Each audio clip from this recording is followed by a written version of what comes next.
up, y'all? It's the Sports Mix. Big Kenny checking in. Got a local basketball. What we call you? A star? What we gonna call you? A phenom? What we call you, man? I'm just a hooper, man. Just a hooper. We got a hooper. So that way you know he's a ball player. He a hooper.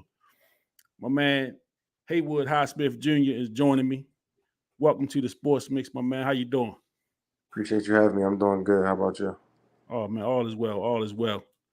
So first off, I want to give you some kudos, man. So you're a Baltimore guy, young guy, and you got to play in the NBA Finals. Got to get in, and you got some playing time. You feel me? hmm You was in there, you playing, and you had a nice. I like the way they were using you. I thought you should have played more in the closeout game, but I like what I saw. What was that experience like for you? Just coming, especially the route that you took to get to the league. Yeah, it was just a full circle moment for sure. That's the biggest stage of basketball, NBA Finals. The whole world is watching. Last two teams standing, fighting for the championship. As a kid, I used to watch the finals. When I was younger, I used to stay up late. Watch it and watch the games and just dream of being in that situation when I get older. And the fact that you fast forward to now I got there and I'm playing in the finals is absolutely crazy, and it's a great feeling. Just my journey's been different, so I cherish everything, and I'm just grateful to be there. But the ultimate goal obviously was to win it. We didn't get to win it, but I mean it was great to be there. But still got more work to be done because we didn't win it. Yeah, yeah. So definitely. And once you go, I'm assuming that the goal every year is to get back. There's no shortcuts to that. For sure. I Uh, mean, the Heat organization are all about winning championships. So, yeah, yeah. yeah. Well, let's stay on the Heat right quick while we're there. So you got Spoelstra, who was a young coach when LeBron and them guys went on their run. Now he's a seasoned coach. He's one of the more respected coaches in the league too. What's your relationship like with Coach Sproul, and what do you think of him as a head coach? Yeah, so I think Coach Spo is, like you said, I mean, one of the top coaches in the NBA, top two, top three, number one, wherever you want to put him. He's been with the Heat for many, many years. He has two championships. Has been to the finals a lot. Mm-hmm. So he's won without, the big three too as well. So you can't just sit and say, oh, yeah, I had the big three. No, he's been a great coach no matter who he's had. And he just led the AFC the Heat, even though we was not supposed to be the AFC to the final. So he's a great, Yeah, phenomenal coach. Me and Spo's relationship has always been, great stuff, great energy. We communicate to each other. He communicates to me, when he knows I'm gonna be playing more of that game. Sometimes he doesn't communicate. Sometimes he doesn't communicate, and I understand because he's in a tough situation, and he has to make the right decisions for the team and try to make the best decisions he can. But he's like I respect him so much, and I look up to him, and I used to watch him coach when I was younger. The big yeah. three, D Wade, all of them. So now that he's Mm-hmm. my coach, I just try to just take it in and just soak it all in because he has a lot of knowledge. He's been through a lot, and he's been NBA for years and years. So yeah. Yeah, yeah, that's good stuff. So the other legend in the front office there, Pat Riley. So what's it like? What's it like playing under Pat Riley? Yeah, I mean, Pat Riley is all about winning, winning Mm-hmm. and hard work. He's the one who's basically established this thing called Heat culture. Right. And anybody doesn't know what Heat culture is basically just, the Heat are just all about winning, being in good condition, being unselfish, being great teammates, just being, the best all around and everything. That's Heat culture, and not making excuses about anything. But Pat, I've had conversations with him as well. Obviously, they call him the Godfather. People say he's kind of intimidating and stuff like that. But at first it kind of is like, oh, I'm meeting Pat Riley. This guy is a legend, a Yeah, basketball phenom. So it's it can be kind of scary, not scary, but like it could be kind of like intimidating. But once you yeah. talk to him, he's a regular guy. He's cool. And yeah, I mean, I meet with him every time after the season and just go Mm-hmm. over a few things you think I can work on, go over the things you think I did good, stuff like that. And he's a good guy. Yeah, that's what's up. That's what's up. So is Pat like So is the rumors true? I'm sure they're not rumors because I've seen some guys like on a couple of the podcasts, like on uh with with uh Matt Barnes and Jack, guys go on their podcast. So they talk about Pat Riley and like the weight requirements and how he, what I mean, you got to come in at a certain weight and you got to be able to do X amount before you can get on the court. Like, is he like that really? Yeah, I'm gonna just say we have body fat checks like Mhm. once a week or once every 2 weeks, just to make sure we're just not getting out of shape and our bodies are right. So that's something he do all year. Yeah, I mean it's not something he does. He tells the I strength and mean, that's conditioning. part of the Heat culture. I mean, Part of the heat culture for sure. Body fat checks, just making sure your body fat has a good percentage. It has not to be crazy low. Like certain people are different. Like some people bodies are different, yeah, so you're not gonna be crazy low. But just not make sure it's not. You don't want to be as an NBA basketball player. You don't want to be 12, 15%, 20. That's not good body fat. So, yeah. I mean, I've never had problems with body fat. So I ain't tripping about it because I've always tried to take care of my body. But yeah, it's definitely real about the body fat thing. Yeah, yeah, that's what's up. Yeah, I definitely have heard that on a couple guys that came through the Heat organization over the years, and he's like, Pat Riley sets the culture. So you know what I'm saying? It is what it is. So if you're not ready, you know what I mean? You gonna have to either you get ready or you get gone. Yeah, You know what exactly, I'm saying? So exactly. so let's start from the beginning, man. So where did you grow up? I'm from West Baltimore. I was raised basically around like Park Heights, Cold Spring area.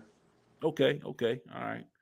And so yeah, big family, small family. What's your family dynamic? Pretty big, pretty big. My mom has about 5 siblings. My dad has Mhm. about 4 siblings. Got a lot of cousins. I got a brother and a sister. I got a pretty big family. A lot of aunts. A Any lot of. any athletes in that lineage? My father was an athlete. He went to a school called Fairmont State. It was in Hmm. West Virginia. He had a pretty good career there. Got in the Hall of Fame. I think he's like the all-time lead in shots blocked at his college. So he was a pretty Okay, good okay. player. My uncle played some. My cousin played football, but I mean, I'm pretty sure I made it the farthest out of everybody in my family, like the first actual professional at our sport. Yeah, I yeah. think so. But yeah, I got a few athletes. Yeah, Okay. So did you play any other sports growing up? yeah. I played football and basketball. I was quarterback, football, defensive end, wide receiver. I love football. It was fun, very Yeah. fun. Where'd you play football? So I played Pop Warner with the Park Heights Saints. Um, we Okay, act- okay, okay. we actually made it far. Like we went undefeated, made it to like the Nationals in Florida, Hmm. and played a few teams down here. But we didn't do too good down here because football down here is kind of different. Down Yeah, in yeah, Miami, absolutely. Florida is different. But Yeah, yeah, I mean, I love football. I miss it. To be honest with you, I was just at a Pop Warner game watching one of my friends' son playing. It's like wow, I used to be playing, getting yeah, pads, so it's crazy. yeah. So when did you start playing basketball? About like four or five. Um, my dad basically just taught me the game. I used to be with him a lot. He used to play like in like men's leagues or church Mhm. leagues and stuff like that. I used to be around the game so much, just naturally, gravitated towards me, and I just connected with it. Okay, so did you pick it up quick, or did it take you a little while to? It didn't take me a while, but I picked it up pretty quick because I Yeah, used to just watch. I used to watch a lot of basketball. I used to be around the game a lot, like I said. So it was just, I mean, I was just naturally was just, not, I mean, kind of good at it in a sense. yeah. So you played football and basketball. How long did you play football? Did you play through high school or? No, I stopped at high school actually. I actually wanted to play in high school, but the school I went to, they didn't really have like a passing offense, so it doesn't really Mhm. fit me. I mean, I could have been a tight end maybe, but it just didn't fit me in a sense. So I just said I'm just gonna stick with basketball. I think that's a sport for me. So yeah. Okay, all right. So you know how you're a hooper. You made that clear. hmm So when did you fall in love with basketball? Um, it's a good question. I mean, I think I just gradually fell in love with it. It wasn't like a certain moment. Um, I love basketball, football growing up. I used to watch NFL, NBA, college basketball, college football. Used to play the video games both, so it was like neck and neck. Yeah. But I mean, I just realized that I kept getting taller.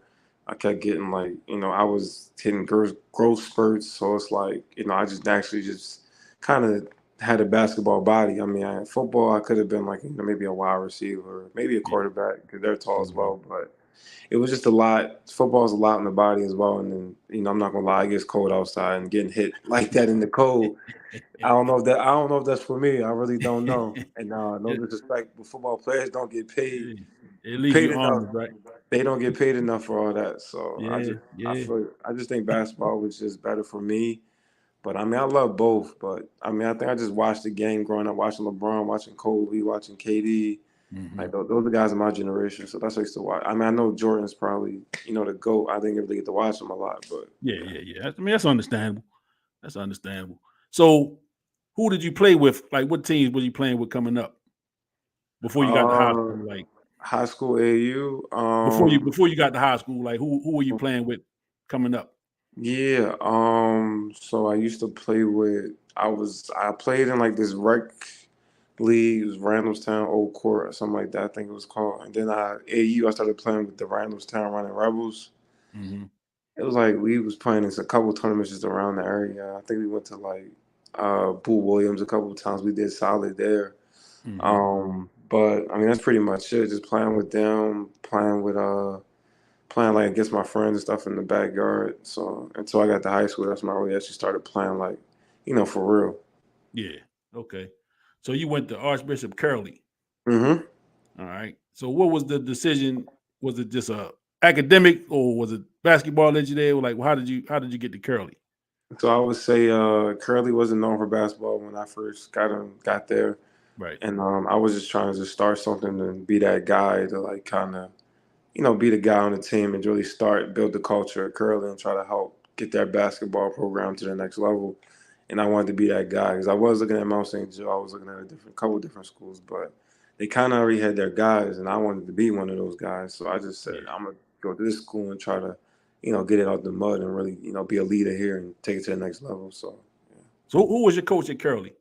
So I had two coaches. My first, my coach Bauer was my first 2 years, and my last two were Coach Hubbard, who actually went to Curly back in the day.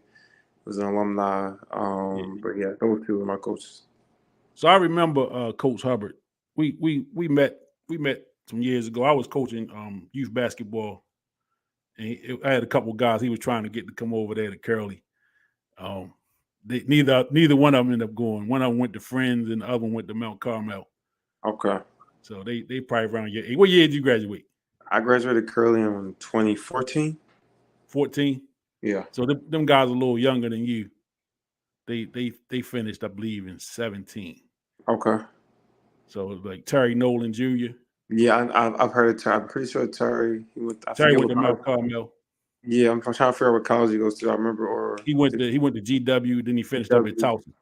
Okay, yeah, okay. I remember Terry. I remember him. Yeah, Yeah. he's overseas now. Okay. And then Ross Jones, he went to Right. Friend School. Okay. Sounds familiar. Sounds Yeah, familiar. he's a point guard.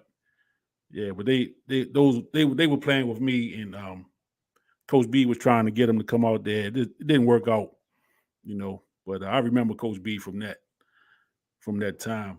Yeah. So basically, you go to Curly. When did you first make the varsity? Did you start varsity right away, or did you have to play one of the younger teams first and then No, come up? I was varsity right away. Like I said, Curly didn't have a lot of Yeah, basketball, like the regular like big time school, St. Francis, stuff like that. yeah, yeah, yeah. So I was varsity right away. I mean, they needed me. Um, Okay. but we didn't do too good until like my senior year. That's when we really, made a name for ourselves. I Yeah. was So how you feel you did them first 3 years? Your first 3 years, even though without the talent, like how did you feel like you were doing? It was a process for sure. I had to Yeah, realize, this is high school basketball. Um, I'm not going to be the best player on the court every night. I'm not going to be the tallest guy. I'm not going to be the fastest, the most athletic guy.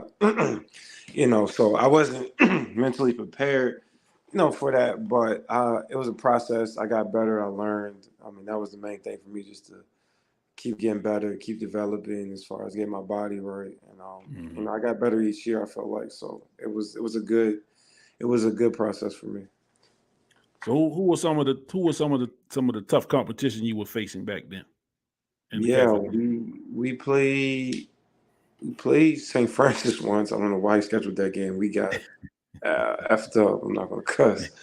I actually hurt my elbow that game, and I was trying to play through it, but it like really, really hurt. But Yeah. we got effed up. Um, who else did we play? Some of the teams we was in the MIAA B conference. Boys Latin was Mhm. pretty solid. St. Paul's was pretty solid as well. Mhm. Severn, pretty solid. That's pretty much it. Um, that's pretty much it. I'm pretty sure. Yeah. Yeah. So did you play AAU during your high school years? Yeah, I did. I played Who would you play with? Crusader Nation. Coach Fred? Coach Fred. Yep, my That's guy. my guy. That's my guy. Yeah, he's. I don't think I would be where I'm at today without him. To be honest with you, Yeah, that's because what's up. I mean I got my looks strictly AAU low key, like Yeah. college looks. I got strictly AAU because Yeah. nobody was coming to Curly to watch anybody play. In Right. all seriousness, Right. So what kind of tournaments was Coach Fred? Because I know I've been knowing Coach Fred probably 20, maybe 25 years now. So I know, the kind of traveling that they do and yeah, things that he's done with that program. I remember when they were called First Baptist. That's before they was yeah. a Crusader That's the Nation. church. That's the church. Yeah. Yeah, so I go all the way back that far with them. What kind of tournaments were they taking y'all to, and what kind of bump was y'all getting out there? Yeah, it was hoop group stuff like Under Armour, Pitt Jam Fest. I was one in Philly as well. Hmm. We went to Las Vegas one time. It was called, I think it's That's called big shots Fab. out there, ain't it? Huh? Ain't Las Vegas big shots? It might have been. I don't. It's. I don't even remember. I think it was called Yeah. something. I think it was called Fab or something. I thought Fab. I don't know. Well, yeah, I They think it might be. So I remember. I can't remember what it's called. Fab 40. No, I don't think it's Fab 48. I don't know. Maybe I don't know. But it was called something. But we played in Yeah, some big shot stuff too. yeah. Went to Philly. Went to Atlantic City one time too. I remember. Went to Hmm. a good amount of places for sure. We traveled a lot for sure. And so on that circuit is where you kind of made your name. Yeah, I was getting some good interest from a couple good schools, Division 2. Had some Division 1s, but they didn't never offer. Definitely had a lot of Division 3s, but it was tough for me because it was just college coaches love me, but they was thinking like, oh, like you might have to redshirt him, might develop, go to prep school. So it was, I didn't really get any offers like with good colleges like Division 1s, really. So what was your thought process through that phase? Did you feel like you could play and you was gonna wait till the right thing came along, or was you thinking about prep school? Like what was your thought So we process? was we was thinking prep school at first. We was gonna go to Mount Zion prep. Hmm. I knew the coach there. He's like a uncle to one of my friends, so we was locked in with them.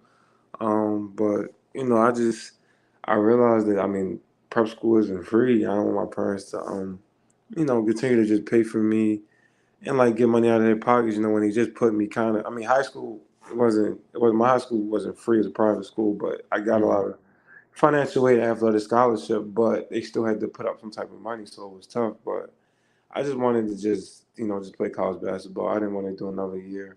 Yeah, Because it was a lot of Division 1 saying, "Oh, you go to prep school, we'll probably offer you this and that, blah blah." Well, I mean, you never know. So honestly, I just kept playing AAU when I graduated high school, and then that's when I got some more Division 2 looks from some better Division 2 schools, and then I just committed to Wheeling Jesuit University. okay. So what was the decision in making that choice? What was the final decision in making that choice to go to Will and Jesuit? Yeah. So I had two schools. It was Wilmington, which is in Delaware, and Hmm. Wheeling, which is in Wheeling, West Virginia. both solid Division II schools, not too far from home as well. So I was cool with either one. I didn't want to be too far from B Mortgage. You know, I'm always right with my family, how they doing. I'm a family guy. I'm always spend time with my family. But I wanted to be far enough where I could also be more independent and stuff. So we visited both. Wilmington actually was going to offer me, but they said they just offered somebody else Mm-hmm. the spot, and they said they was going to see what they can do, in a couple weeks, something like that. And it was like, okay, we'll see. Went to Whaley, and they offered me, since I got there, and it was like the campus was nice. It was a nice area, small town. It wasn't the population of the students wasn't too big. I felt like if I went there, I could really still lock in as far as school because there wasn't too many people in each class where when it's like 100 people, 50 people in the class, it's hard to actually learn and really connect with the teacher and really feel like you're getting something out of each class. It's tough with the big Right. classes. So the smaller classes was really a pro for me. The coach from Wheeling, he was actually from Maryland, so we kind of bonded on that. And a lot of the recruits coming in were from my area, the DMV area, because he recruited mostly out of DMV. So it Okay. was kind of a perfect fit. It was 4 hours from Baltimore. The coach was a very good guy. I still talk to him to this day. He actually came to one of my games last season. We're pretty tight. I look to him as like another mentor in a sense because he's just a great, phenomenal guy. But Yes. ultimately chose Wheeling, and it was a great decision because look where I'm at now. And Wheeling is kind of what was the start of the process, or another start of another process for me because once I got there, I had to really work my ass off. So. Yeah. So at what point did you feel like during your high school career, at what point did you feel like you could play college basketball? Um, I feel like probably like my junior, senior year, I felt like I could play college basketball. I used to like in the summer, like off season during high school, I used to train with some college basketball players. I played against a few, in some pickup games. I just felt Mhm. like I was prepared for it and I was ready to go. I feel like my body definitely needed some work as far as Yeah. just getting stronger and making sure I'm just my body's continued to develop because I feel like I was still developing as a 16, 17-year old. You didn't really hit your full potential yet. So I feel like I could play junior, senior for sure. Okay. All right. So you get the Wheeling, and how you feeling coming in? You feel like I'm gonna start right away. Like, what's your mindset going in there as a freshman? Uh, yeah, I was probably the last recruit, so I was just trying to just make a name for myself. I committed in like probably a couple weeks right before classes started for the freshmen. Mhm. So it was just a fast process for me, and I was thinking like, I'm getting here. He got all these recruits already here. He got the upperclassmen here, and I'm just getting here. So I just, I'm here to compete. I'm trying to play. Yeah. My parents, my parents, put me through, AAU. They supported me, did all this, and I'm trying to make sure, I really put on and really, you know, put that work in. So as soon as I got there, I was it was kind of a wake up process because college workouts are different. You wake up 6 o'clock, 5 o'clock in the morning, 7 o'clock in the morning workout. I'm not used to waking up that early sometimes, so Yeah. it was tough for me to begin with. But I got through that. Once I got through that process, and I was just used to it, I was locked in ever since. I was lifting, doing my own shooting on the side, working on my own. I was ready. I was on go because I just felt like I felt like I was just hitting my stride. Like I wasn't even to my full potential yet, and I was already Yeah. looking good. So I Yeah. was just feeling myself. I was confident, and my teammates, some of the coaches, they saw a lot in me, and then once they started see that in me, I started to just embrace it and just keep going with it. So how long did it take you to crack that starting lineup? So it's a good question. So yeah, my freshman year, I didn't start most of the year. Then um, we was playing a weight game and one of the upperclassmen got hurt. Something happened with his, I think his rib or his lung or something. Mhm. The guy who literally was in front of me, and before that, I'm very humble, but we could just tell that eventually I'm gonna surpass him. But Mhm. I'm just gonna let it happen. But kind of that once that injury happened to him, that game, having to start lineup, never looked back. Never Yeah. looked back. Never got out of. Never. I started every single game since that injury happened, and it wasn't like I'm not going to sit and say, "Oh, the injury is the only reason." No, it was going to happen eventually. All Mm-hmm. in the most humble way, I'm gonna say this: he was a good player. It's just I was just. I was developing quicker. I was getting better, and I was just a perfect fit. Because I could defend, rebound, shoot. Like I can do a lot of different things, and I felt like I was just a better overall player in the Yeah. most humble way. But yeah, Well, you don't have to be so humble. You know what I mean? You nah, can keep it I've always been that way. I don't like to talk about myself a lot. but It's just, you feel as me? as a coach, right? I currently coach high school basketball, but I've been coaching for almost 30 years. And you see it in kids, man. Some kids just peak at a certain, you got kids that peak at 15 and Right, 16, and that's as good as they're gonna get. I mean, they might be shining at that age, but it's kids coming behind them that still haven't hit that peak yet. And that, right, that could have been what happened in that case. The kid that was in front of you just peaked out, and you could see it. That all right, I got something on him. I don't have him yet, but it's in the long run, I'm going to have something over him in the game in my game. So it could be more about development or people hitting ceilings, you know. And then you also, from you were the last guy. You like you said, you got your scholarship a couple weeks before classes started. mhm, So with people on the team's expectations of you probably wasn't as high. So you really had to come in and show them. Like, mhm. no, I'm not just some guy they plucked up off the scrap heap. I can really play this thing, and like it or love it, you guys in this gym are going to be the first to find out, what I really got going on. So you crack that lineup as a freshman, and you never look back. And I'm looking at some of your accolades. You was a first team Division II All American in 2018, the MEC Player of the Year in 2018, two-time first-time All MEC 2016 and 2018, the tournament MVP in 2018. So I mean that's not too shabby, man. You went there and did put some work in, Mhm. got some eyes on you. For sure, for So sure. now, and then you became the so your 2018 your senior year, correct? Mhm, So then you become the Division II National Player of the Year. mhm.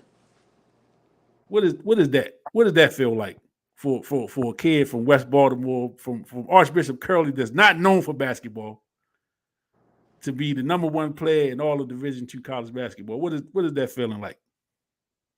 That's not like it's not a lot of words I could say. It's just all the hard work I put in. Yeah, That's all that is. That's all yeah, hard work and just staying with it, never giving up, and just keep pushing. yeah, I would never. If you told me I was going to win that award when I first got to college, I might have been like maybe. We'll yeah. see, but I wouldn't have been like, yeah, I'm gonna do that because Right, that's a right. tough thing to do. To be honest with you, because I was the last recruit, like I said, but Yeah, yeah, no words for that. That's just that's crazy. It's definitely yeah. crazy. And you did it, and they'll never be able to take it away from you. It's done. It's in the Fact, books. You know fact. what I'm saying? So you wrapping up your career. What's your thought process now? Are you thinking pro? Are you thinking overseas? Like, what's your thought process? Yeah, so I wanted to definitely, be a professional basketball player after having a great college career, great 4-year college career, Division II school. But I went to a smaller school, so I could have went overseas. I could try the G League NBA route, but I kind of just met with some agents, see what was out there. Found an agent that I really connected with, and I think we decided to take the G League route, and got our foot in the door by the grace of God, and just took it from there. Basically, I didn't really have NBA workouts. It's for the pre-draft and all that. I know I was going to get drafted. I went to visitor school. I knew that, but just Yeah, trying to get my foot in the door, just trying to get in these pre-draft workouts with NBA teams, letting these scouts see me because these scouts haven't seen me play because nobody's sitting there watching Division II games as a scout in the NBA nowadays, unless I mean, sometimes he's something like that, but not really. So got my foot in the door with the Sixers, and basically the opportunity right there kind of just led to a G League with their G League team, and from there I just kept the work just begin the work is just getting started. It's just beginning, so I had to put more and more work in. Now that I'm a professional athlete, trying to make sure I stay on top of that because I'm looking people looking at me differently because I'm a Division II player. So I don't want Hmm. nobody to think that I'm not ready for this. I'm not built for this. Yeah, yeah, yeah. So like you said, you taking that route. You're not a Division I guy. You are a D2 guy. So even vetting a agent, what is that process like for you? Just to make sure you're getting the right fit and the right person to represent you. To get you some opportunities. What's that process like? Yeah, I mean, you just basically like, it's basically like you the owner, you the owner of a company, and you hiring somebody to be your manager in a Hmm. sense. I mean, I'm the company, he's the manager, and he's has to sell me to these teams, stuff like that. But I mean, I met with a couple. Definitely was a kind of not. It wasn't a long process, but it wasn't easy at all. Because you want to make sure you make the right decision, and Yeah. I had my parents there with me, so it was kind of easier for me. They were helping me out. I didn't want to make a decision like that on my own. My parents have always been a part of everything, so Hmm. I make sure I keep them in the loop. But and, you want to make sure, because agents nowadays, you never know.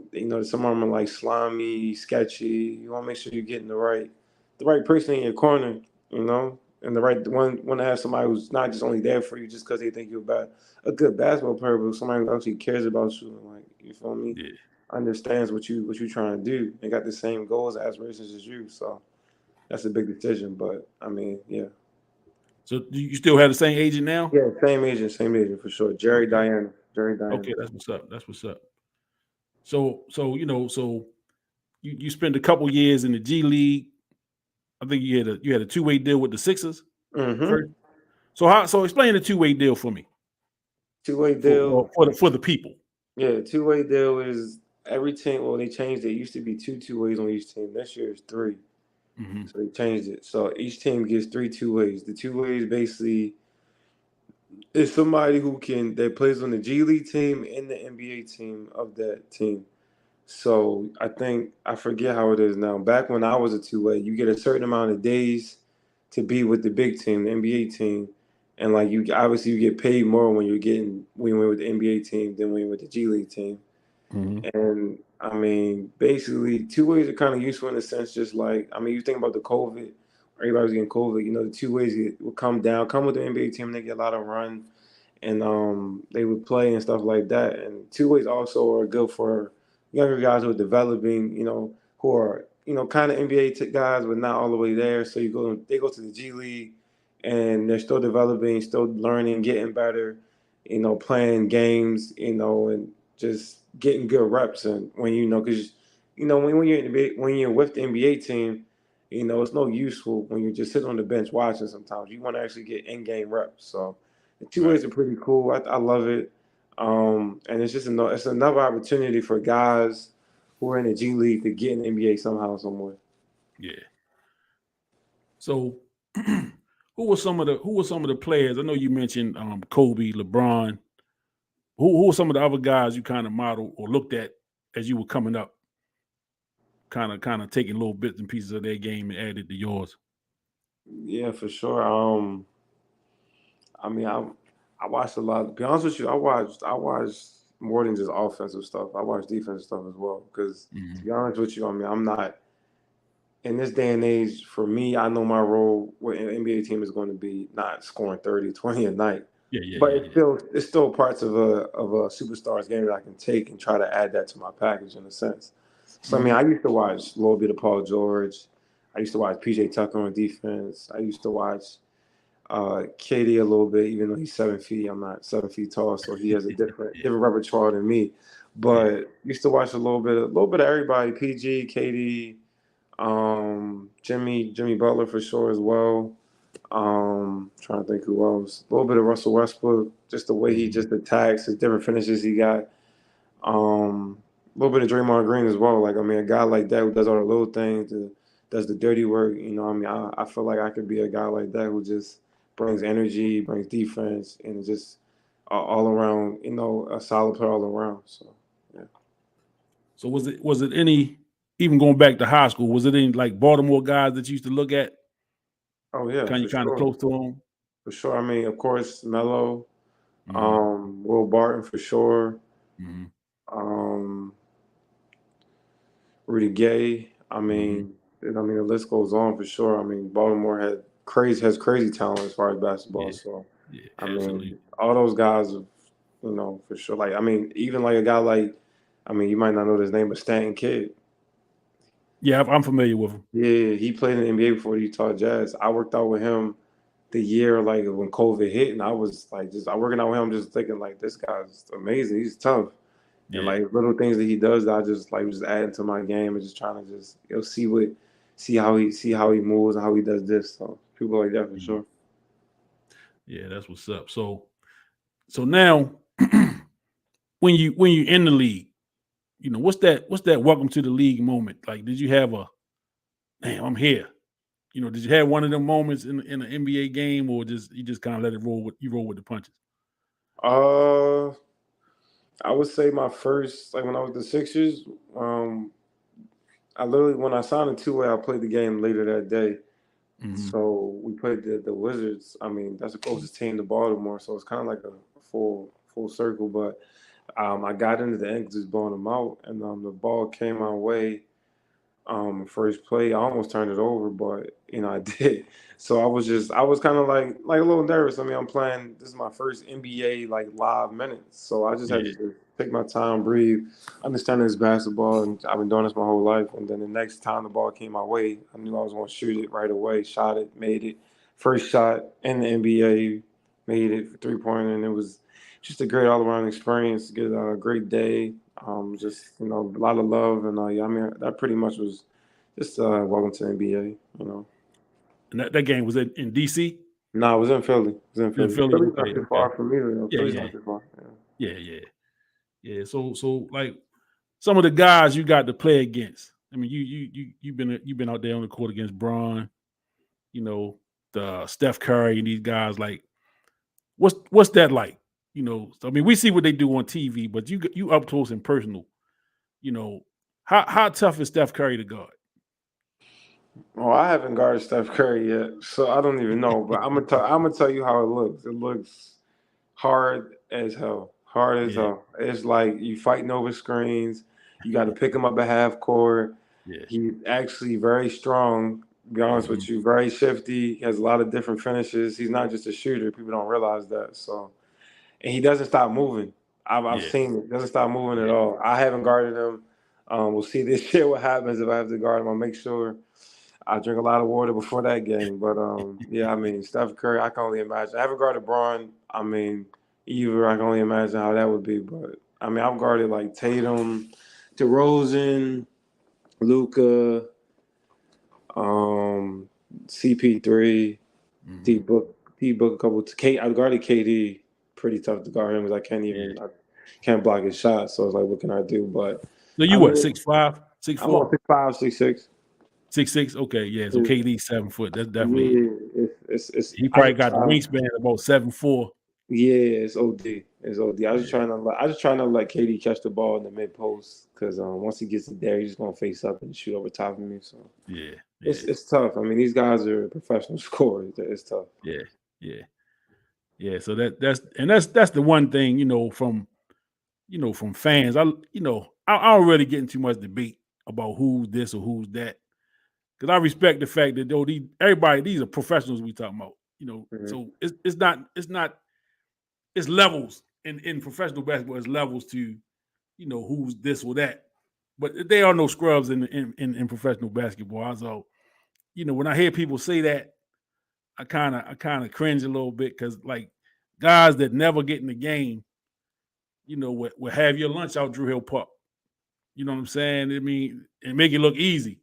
For sure. You know, For sure. so you on the Miami Heat, and you got pretty formidable squad there with for yourself, what is the expectations? I know the finals, of course. But what are you feeling like right now coming into camp? You said you go to camp next week, correct? Next week, yeah. So what's the feeling of the guys, coming in? I mean, I already told you how the Heat is. We trying to win Yeah. the championship. We ain't satisfied with nothing. I mean, it starts at the top. Pat, Spo, all of them. They all about championships.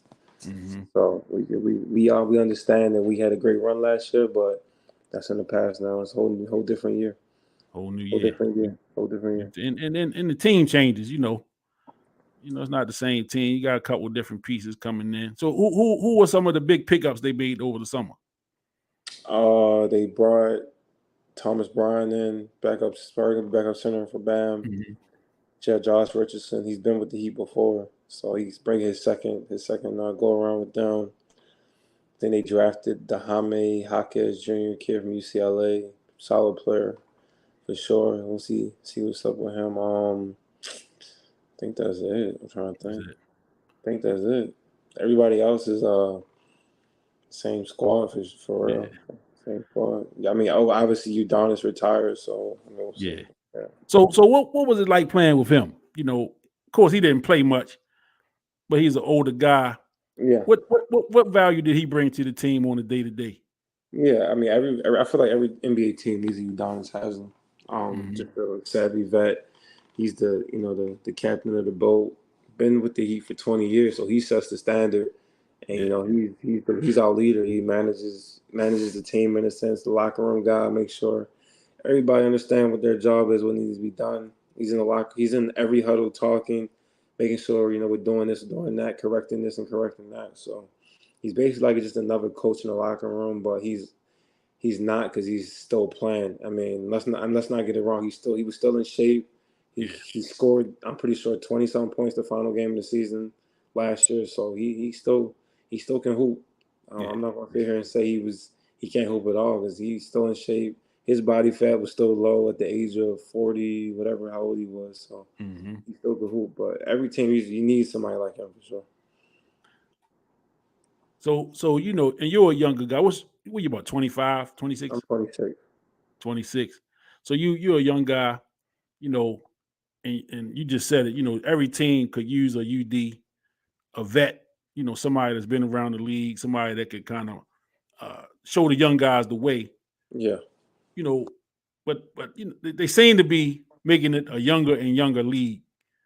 You know, I think a team like Memphis could have benefited from having a UD around with some of the stuff that happened with them guys, with especially with young guy, the number 12. I'm blanking on his name. John, You know what I'm John, talking about? John Morant. John Morant. Yeah, I'm sorry. Yeah. But I think veterans are like a loss. I don't think they know what to do with the veterans anymore. 'Cause they look at they're looking at the salary, and you would even hear people say UD stealing money, and Yeah. he don't get in the games, he's stealing money. But what he brings to the team, and I know the Miami Heat kind of always kept them kind of guys around. I Yeah. remember Juwan Howard for a couple of years kind of was in that role when UD was still playing a lot. Juwan Howard was one of them guys that was kind of, in that role, a veteran that would, probably was in good enough shape to play. But, you had the younger guys, you really didn't need him to play, but he had a role on the team that was very, very important. Exactly. And we got a local guy that's an NBA veteran. I don't think he signed, like a Rudy Gay. How valuable you think he could be in the league today? Nah, for sure. I mean, Rudy's been in the league for a minute. He's seen it all, done it all. He's won. I don't think he's won a championship yet, but No, I he hasn't mean, won the championship. but yeah, I mean, he's a great veteran. He looked good last year with the Jazz. I remember playing him. Had Yeah. about solid 10 to 12 on us, so he still got some juice in the tank for sure. I didn't even know Rudy wasn't signed. That's crazy. Yeah, last I heard he wasn't. Okay. And I'm kind of familiar with the situation. I know some people that know him, and I know him myself, but I don't talk to him that way. But I know that he's not signed just yet, Okay. and I know he's working out. He's staying in shape, staying ready. So I'm sure he'll get the call at some point. For sure. Because he can definitely add something. He can still play. He He's can. not somebody that you just want to come in and just be there. I think he's somebody that can still play, get you 10, Yeah. Get you some rebounds, do a little bit for you and be a leader in that locker room. Exactly. For sure. For sure. So, ready to wrap it up. So because we talked about the team goals, of course, is to get to the finals and win it. Personally, what are you looking personally? I don't know what your contract status is. So like are you signed for the next this year or next 2 years? What's your deal looking like? It's just this year, so I'm a free agent after this year. So you're a free agent at the end. Mm-hmm. So when does the process start of, all right, we know at the end of the year that the contract is up. Is it an ongoing thing? You kind of taking feelers? Well, your agent is taking feelers to maybe who might be interested, or like how does that part work? I mean, I'm pretty sure for me it's going to be play this season, see what happens, see my number, and see how I do, and then after the season's over, we'll take some weeks off, and then once free agency, like probably a couple days before free agency starts or something like that, we'll get to talking. Maybe with whatever whatever teams is trying to offer, we'll see what the market is, and we'll go from there.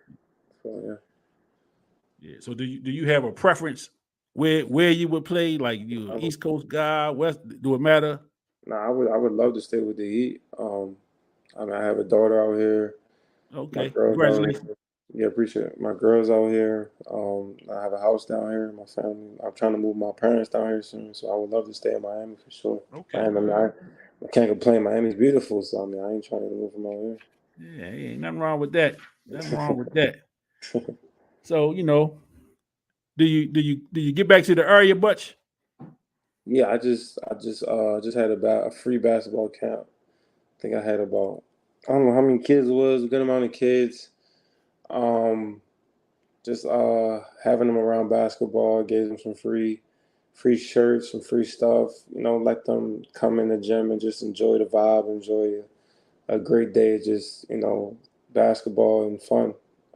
So still trying to that was my first time doing that, so still trying to figure out what else I can do to give back. Okay. Maybe next year I could be like a book bag drive or back to school drive or something. Yeah. But I just want to do something small. I wasn't small. It was still nice. The camp was nice. My first camp was nice. I just want to do something small and just keep progressing slowly. But I mean, yeah, for sure. Well, any way that we can help you out with anything, just let me know. For sure. Whatever you got going on, we'll help you promote it For sure. and get the word out for you. So, again, man, you Baltimore guy. Appreciate you coming on, taking out a little bit of your time No problem. for a little guy like myself. Looking forward to seeing you out there on the court this year. So I'll be definitely tuned into some Miami Heat games a little more closely now. Mm-hmm. That my good friend, Mr. Highsmith, is on the squad. You know what I'm saying? Appreciate So that. definitely going to support that. For sure. So now, which one of your Miami Heat teammates can you help me get up on the show? I'll see. I mean, the season's about to start, so we'll see who's trying to hop on. But I mean, Hey, just tell them give me a shout out. Yeah, I'll try. Some of them are too busy, try like they're fake busy. So we'll see. Yeah. It's all good. Yeah, just tell them give your boy a shout out, man. It's all good. But I appreciate you, brother, for real, man. It's been an honor talking to you, learning a little bit about you, your rise to the league. Mm-hmm. And you got a fan here, man. I'm pulling for you. Appreciate that. All the That means way. a lot. Appreciate that. Yep. If you need anything, you got my info. Just hit me up. And so we'll be in touch. So, any final words before we shut it down? No, not really. Just tune in the season. Got big goals, big aspirations. Been working, so it's contract season. Let's get it. Yeah, let's get it, man. Go get that. Go get that 50 million, man. Go get that bag, man. Go get that bag, young fella. Yes, sir. Well, I appreciate you, man. You enjoy the rest of your night, man. Good luck on the season coming up. All right, you too. Appreciate it. All right, peace.